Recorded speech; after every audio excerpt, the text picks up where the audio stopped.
Kejadian hingga Wahyu menunjuk pada satu pribadi yang akan mengubahkan dunia.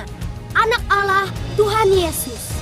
Ayo, kita telusuri petunjuk yang akan menuntun kita kepada kehidupan, kematian, kebangkitan Tuhan Yesus Kristus.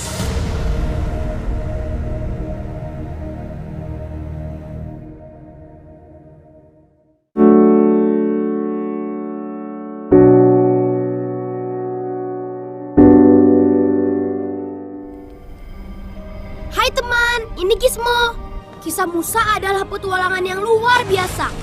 Tahukah kamu bahwa kisah ini membawa kita ke petualangan terbesar sepanjang masa?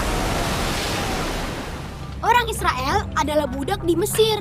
Mereka butuh Tuhan untuk menyelamatkan mereka.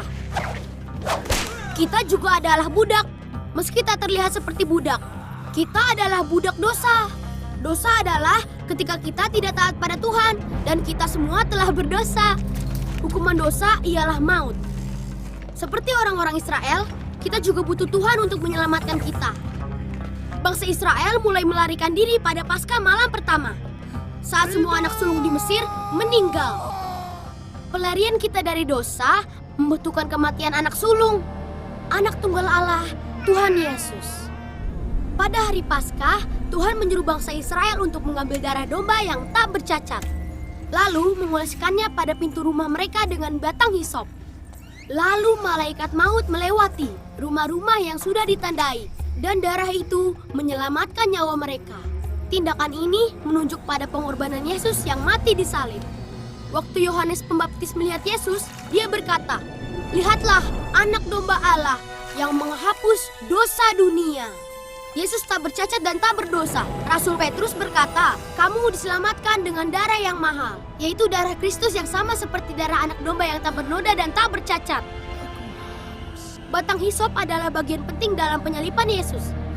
Tentara Romawi memberikan anggur asam pada Yesus dengan hisop.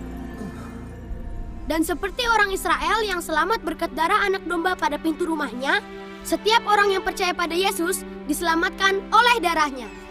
Rasul Paulus berkata, "Sebab anak domba Paskah kita juga telah disembelih, yaitu Kristus." Tuhan memerintahkan Musa untuk merayakan Paskah setiap tahun, agar mereka tidak lupa bahwa Tuhanlah yang menyelamatkan mereka.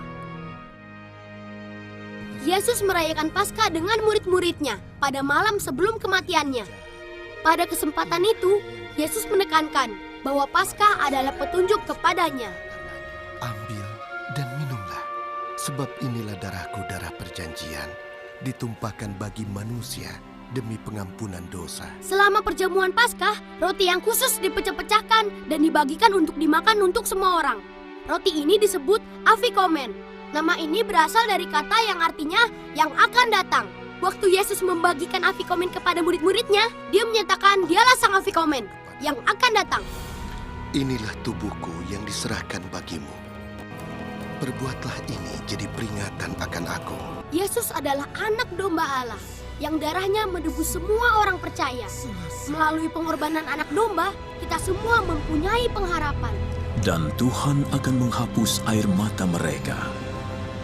Tak ada lagi kematian, kesedihan, atau tangisan. Ingat ya, cerita ini tak hanya berakhir di kayu salib. Yesus bangkit dari kematian dan bertahta selama-lamanya sebagai anak domba Allah. Dan tidak akan ada lagi kutuk, tapi tahta Tuhan dan anak dombalah yang ada di dalamnya.